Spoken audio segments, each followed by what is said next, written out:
Okay, here's something that my guide said to me recently, and I was just like, damn, that's the truth. They said to me that every single time we say yes to the people and things that are actually causing us harm, that we know on some level are not in alignment with our highest truth, they're basically saying no to the universe and telling the universe that we do not want to move forward, that we do not want to move towards our truth. And they were like, sis, you live on the earth plane, so you have free will. Like, you get to make these decisions. Your destiny is waiting for you. And as long as you keep saying yes, as long as you keep responding to those texts, I see you. You're just prolonging the process of you coming home to your soul self and living the life that you dream of. So another way of saying this is that if we say no, if we start saying no to those harmful people and those harmful things, we start telling the universe, yes, honey, I am here to receive what is meant for me.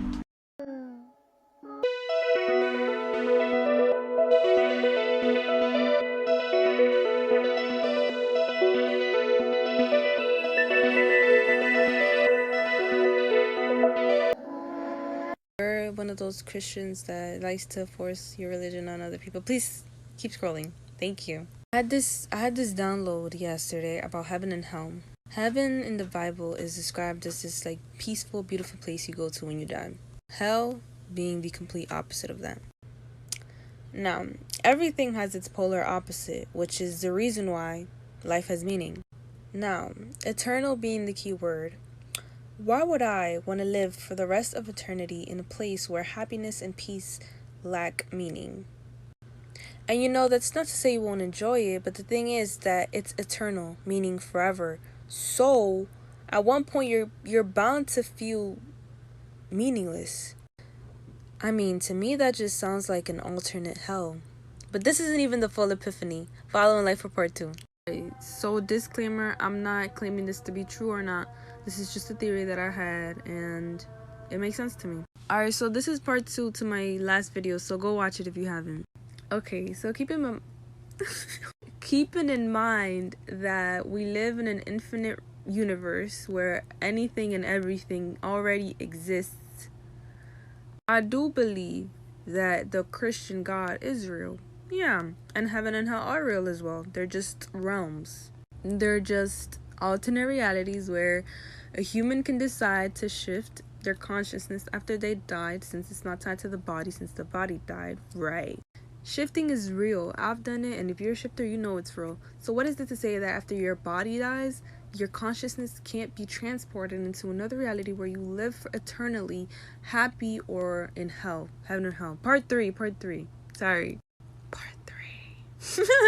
I'm happy and I'm perfectly okay. So for safety purposes, I am not suicidal.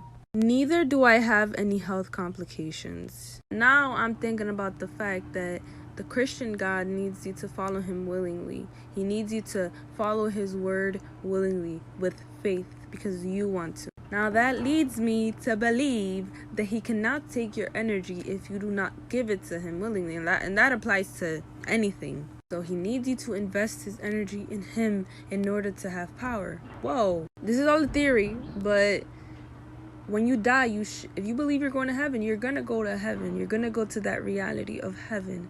Right? The twist on that is that it's actually a prison planet where you are subject to live there forever, giving your energy to this God so that he can exist forever. Part 4, final part. To bring it all together, it's insane.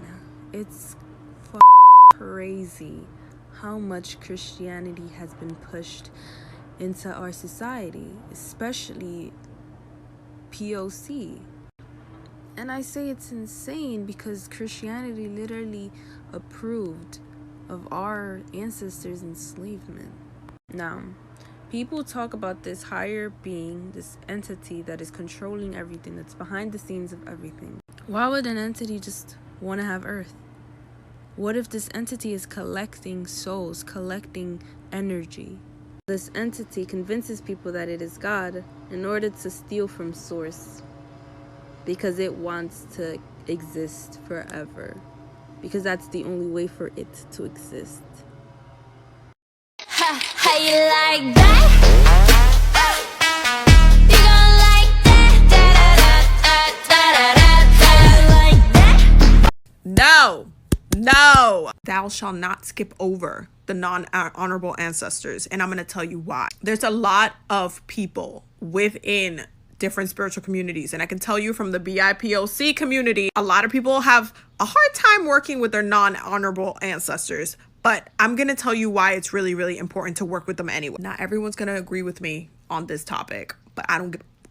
We are taught that hatred is taught, okay? And so because that trauma was already created within their own souls, like if you have racist ancestors and stuff like that, that is embedded within their own soul, their own spirit. They need healing, and you should be holding space for them to heal. You don't have to work with them all the time, but you should still do that healing work for them. If they don't want to work with you, they'll state that, but you shouldn't just run to the positive, honorable ancestor, because that's scapegoating. You're not healing your generational trauma. You're avoiding the work. Don't blame them, heal them so they don't come back with the myths for people that don't have time.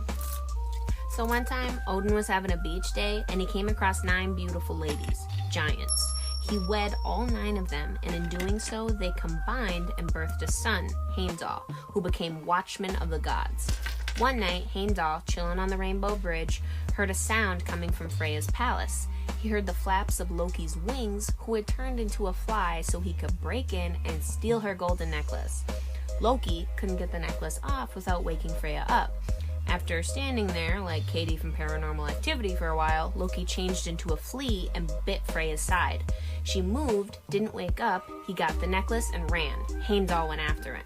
Short story short, Heimdall overtook him, Loki turned into a blue flame. Heimdall turned into a rain cloud, Loki changed into a polar bear. Heimdall followed suit, shook, Loki turned into a seal, a struggle ensued, Freya got her necklace back. The symbolism of it all. I'm gonna teach you how to read someone's aura. Some people charge hundreds of dollars to teach people how to read someone's aura, but I'm gonna show you in a couple seconds.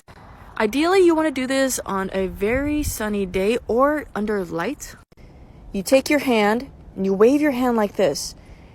And you'll start to notice when you look in between your hands, your fingers, when you look in between your fingers, you'll start to notice an outline. You'll start to notice kind of this like glowy outline color. If you do this enough, you'll be able to see the glow in between your fingers. Around the glow will have an outline. The outline is where the color is at. What's something you wish you didn't know? Neuroscientist here. I don't know if this counts as something I wish I didn't know, but it's something I'm stuck with, and if I think about it too long, I get existential. Trigger warning if you are prone to existential crisis. Do you ever get the eerie feeling that you're living inside of a simulation? That's because you are. Buckle up. All of our sensory systems have evolved to pick up on relevant information in our external environment. For instance, our eyes are sensory organs that have evolved to pick up light from the electromagnetic spectrum. They then transduce and relay that information back to the brain so that you can make sense of what you've just seen. But when looking at the vast range of electromagnetic waves, we can actually only perceive a tiny snippet. Our ears do something similar with sound waves, but humans can only pick up on frequencies between 20 Hz and 20 kHz. That's actually why we can't hear most animals. Believe it or not, they talk and sing. Even crazier, so do plants. Some plants even appear to scream when you cut them. Unfortunately, this is too much information for me to relay to you in just 1 minute, so be sure to check out part 2 if you want to know more.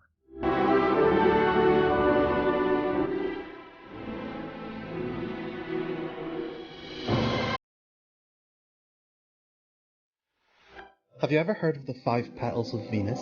Basically, if you draw a direct line from Earth to Venus and watch them both orbit the Sun, it draws a picture of a 5-petaled flower.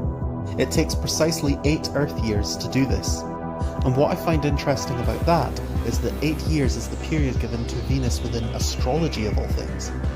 But first let me tell you that what you're about to see is within the realms of science and astronomy.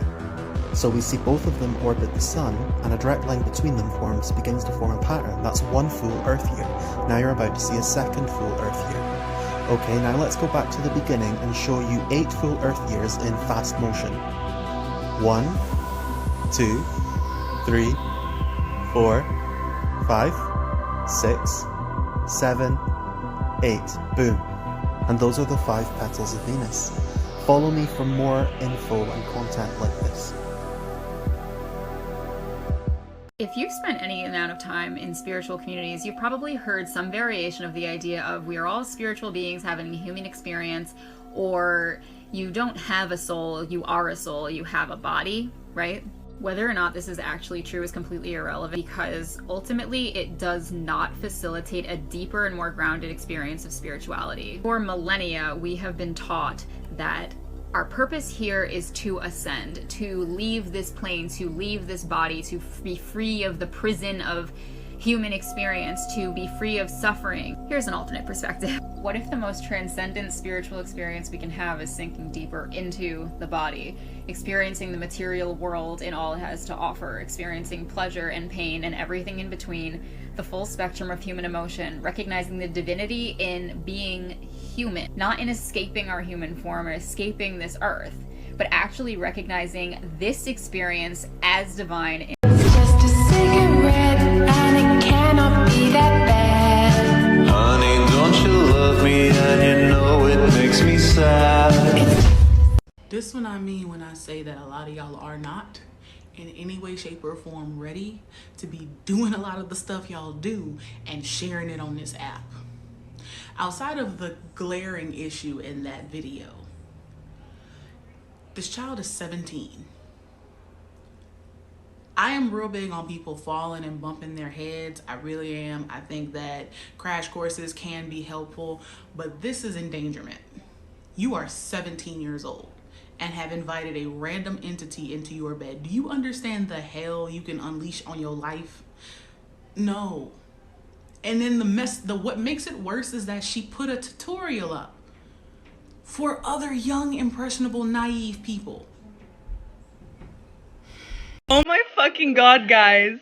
So I saw this girl's video on my TikTok today. She was basically talking about how you can manifest money with a code. I heard of these grab-a-boy codes to manifest stuff a while ago, but I'm not gonna lie, I was very cynical. I was like, bitch, I don't think we on some Sims shit. I don't think real life works that way. Until I decided to randomly test it out myself today. So the code she said for money was 5207418. Apparently that's the code for unexpected money. So what I did was I wrote it out in the air, and then I said it out loud twice with a smile on my face. Then I said in my head, universe, if this is real, then show me. I fucking arrive at the supermarket, and there's a shopping cart waiting there for me with the coin still inside. So I'm like, okay, that's weird. That never happened to me before. But that's not even all. When that happened, I decided to give thanks to the universe.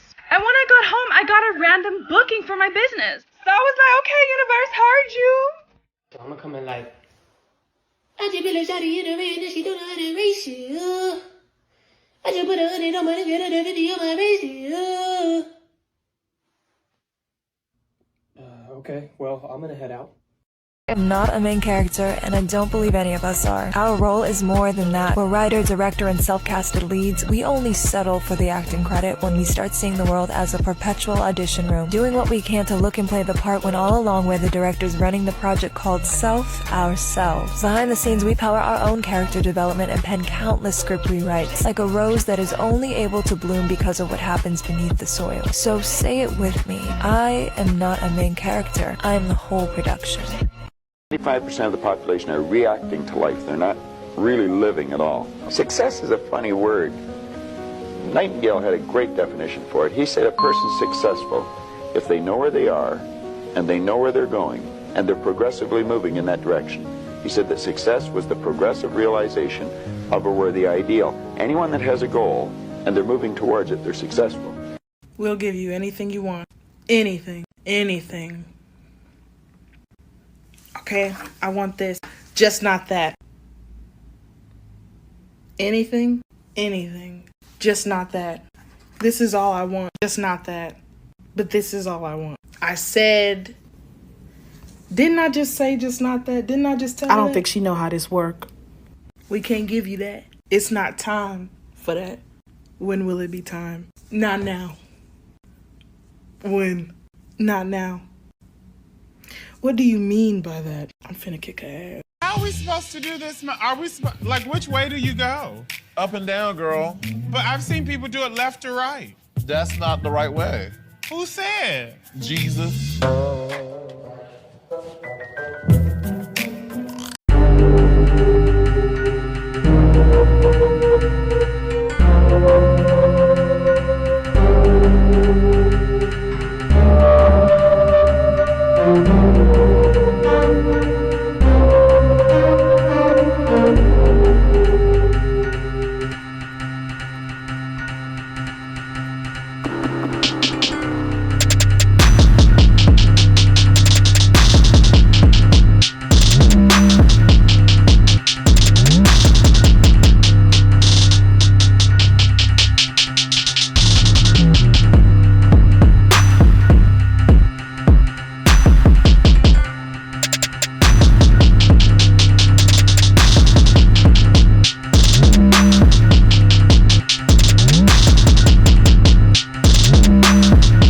Put your hands up.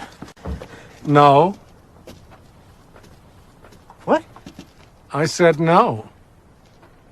Why not? I don't want to. But I've got a gun. I don't care.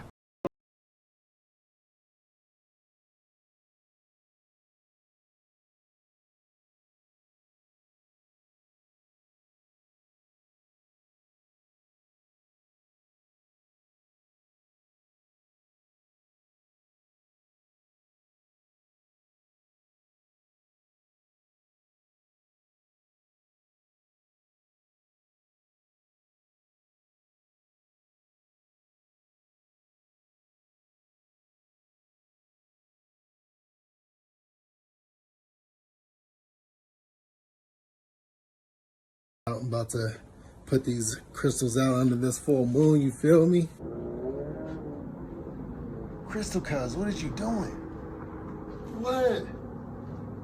I thought you said we was charging crystals. Yeah, not you. I'm Crystal Cuz.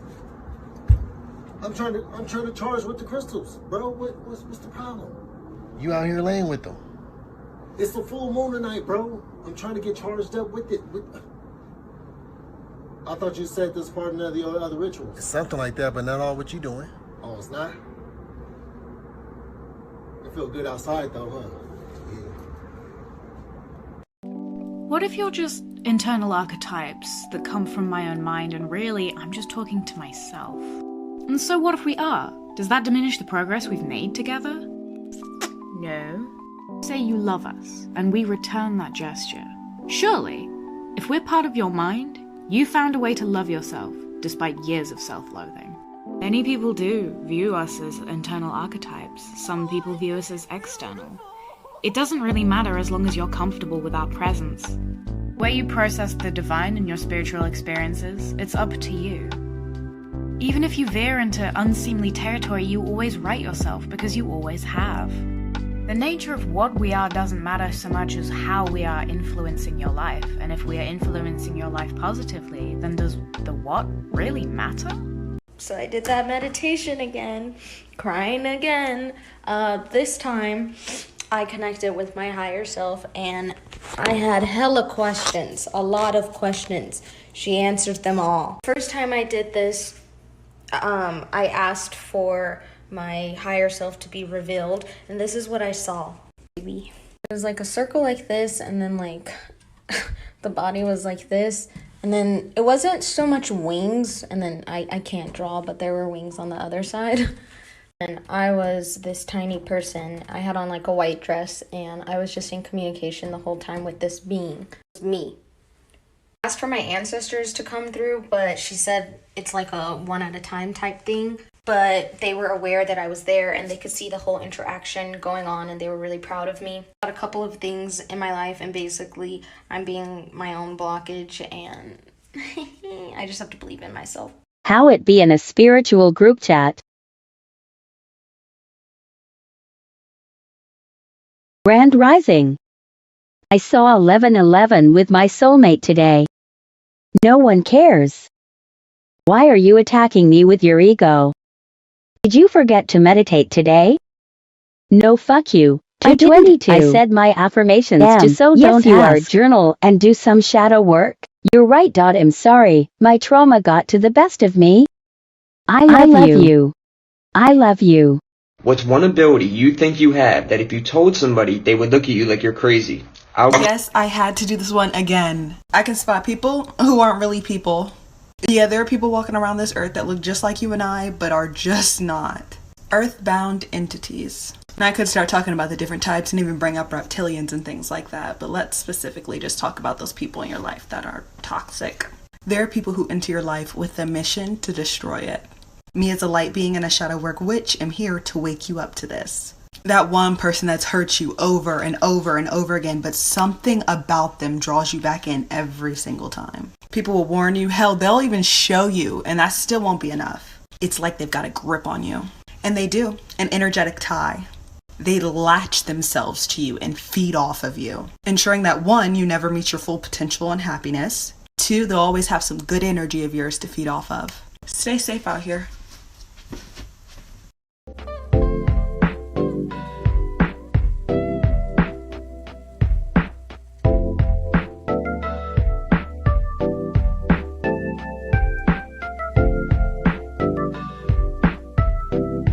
think I just very quickly became not okay with technology. I know I'm holding my phone, but we're moving on. I took a picture of my friend, and I realized it was a live photo, and I usually don't have those on because I think they're annoying, but it was a live photo, and I was like, ah, cute, let me watch it, memories. And so I hold it down, and it wasn't just like those weird little blurry motion things that live photos used to be. It was like 6 seconds long of a recording of my friend petting their cat. And I was like, since when? Like, this thing started recording many seconds before I hit the picture button. And I was like, the frick? Since it was always recording me? It just, the second I open my camera app, it just knows. It just knows. Why are we so okay with that? Am I just being dramatic? Like, Maddie, you're always dramatic. I'm always dramatic. But like, is this, what? What's one ability you think you have that if you told somebody, they would look at you like you're crazy? I'll go first. I think I have the ability to just communicate with my mind. This happens a lot when I'm in my room. If I'm thinking about a specific food or drink, my mom will bring in that exact food or drink. Or if I'm thinking about someone long and hard enough, that person will text me. Things like this happen all day.